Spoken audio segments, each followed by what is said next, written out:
பேசும் அனைத்து உள்ளங்களுக்கும் இனிய வணக்கம். நமது சேனல்ல பார்த்தீங்கன்னா தினமும் நடக்கக்கூடிய பல்வேறு விதமான குற்றம் சம்பந்தப்பட்ட செய்திகளை உடனுக்குடன் பதிவு பண்ணிட்டு வந்துட்டு இருக்கோம். வீடியோவை பார்க்குற நண்பர்கள் புதிய நண்பர்களாக இருந்தால் மறக்காம சேனலை சப்ஸ்கிரைப் பண்ணிட்டு வீடியோவை ஃபாலோ பண்ணுங்க.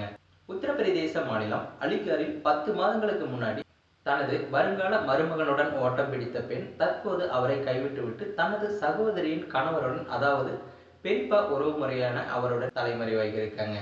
இந்த சம்பவம் பெரும் அதிர்ச்சியை ஏற்படுத்தியிருக்கு. அதாவது பார்த்தீங்கன்னா அலிகர் பகுதியைச் சேர்ந்த 38 வயதுடைய பெண் சப்னா தேவி. இவருக்கு திருமணம் ஆன நிலையில கடந்த 2025 ஏப்ரல் மாதம் இவரது மகளுக்கும் ராகுல் என்ற இளைஞருக்கும் திருமணம் செய்ய நிச்சயிக்கப்பட்டிருக்காங்க. நிச்சயதார்த்தத்துக்கு பிறகு பார்த்தீங்கன்னா ராகுலுக்கும் அவரது வருங்கால மாமியாருக்கும் இடையே பழக்கம் ஏற்பட்டிருக்கு. அந்த பழக்கம் பார்த்தீங்கன்னா கள்ளக்காதலாகவும் மாறி இருக்கு. இதன் உச்சகட்டமாக பார்த்தீங்கன்னா மகளின் திருமணத்திற்கு 12 நாட்களே இருந்த நிலையில கடந்த 10 மாதங்களுக்கு முன்னாடி சப்னா தனது வருங்கால மருமகன் ராகுலுடன் வீட்டை விட்டு வெளியேறி இருக்காங்க.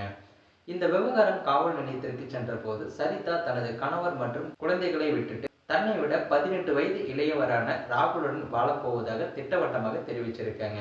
இதையடுத்து இருவரும் பீகார் மாநிலம் சீதாமர்ஹி பகுதிக்கு சென்று குடியேறியிருக்காங்க. அங்கு ராகுல் துணி வியாபாரம் செய்து பிழைப்பு நடத்தி வந்திருக்காரு.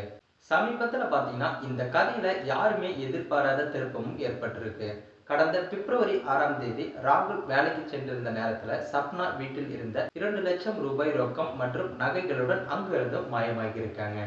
இது குறித்து ராகுல் தேடிய போது சப்னா தற்போது தனது பெரியப்பாவுடன் ஓட்டம் பிடிச்சிருப்பது தெரிய வந்திருக்கு. காதலுக்காக தன் மகளின் வாழ்வை சிதைத்து வந்தவர் இப்போது தன்னை ஏமாற்றியதாக ராகுல் கண்ணீர் மல்க குற்றம் சாட்டியிருக்காரு. பாதிக்கப்பட்ட ராகுல் இது குறித்து காவல் நிலையத்தில் புகார் அளிச்சிருக்காரு. ஆனால் இந்த சம்பவம் பீகார் மாநிலத்தில் நடந்துள்ளதால தாங்கள் தலையிட முடியாது என்று, இது தங்களது அதிகார எல்லைக்கு அப்பாற்பட்டது என்றும் கூறி போலீசார் ராகுலை பீகார் காவல் நிலையத்திற்கு அனுப்பி வச்சிருக்காங்க. தொடர்ச்சியாக உறவு முறைகளை சிதைக்கும் வகையில அந்த பெண் எடுத்து வரும் இந்த முடிவுகள் அப்பகுதி மக்களிடையே பெரும் விவாதத்தையும் அதிருப்தியையும் ஏற்படுத்தி இருக்கு. ஸோ அந்த தகவலை பத்தி நீங்க என்ன நினைக்கிறீங்கன்றத மறக்காம கமெண்ட்ல சொல்லுங்க.